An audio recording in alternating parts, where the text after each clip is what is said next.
yung comment down below or comment below? Down below. Oo nga, no? Redundant. Grammatically correct ba ang comment down below? Baka may mga English expert Oo dyan. nga. Tama ba yung comment down below or comment Comment below? Down below. Oo nga, no? May down na. Oo, tapos may below pa. Nakikringe ako dyan.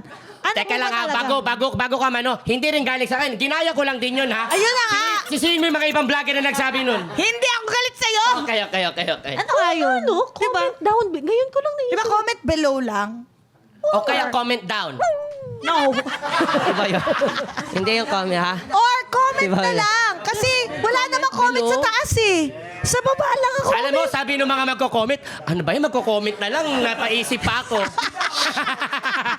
Ito talaga ang nang magtataguyod sa Pilipinas. Comment down below. Comment. Give Hindi ko us alam, your ah. comment. Baka may mga English expert Oo dyan. nga. O ito, meron pa. Di pa tayo tapos? Mag-comment na lang kayo. Oo nga. Oo. Para kang comment down below. Bakit? Redundant.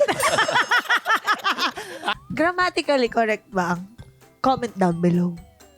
Parang hindi. Kasi Hindi. comment down na may below pa. Oo. Tama. O, sige. Ewan ko, tama ba? Bilangin Oo. natin. Correct Ibalin me natin if I'm yan, wrong. ah. Kasi parang sinabi yata, comment below. Ganun Comment lang. below. Yes. Huwag ka Comment mag-alala. below. Dito lahat ng mga vloggers. Pasok!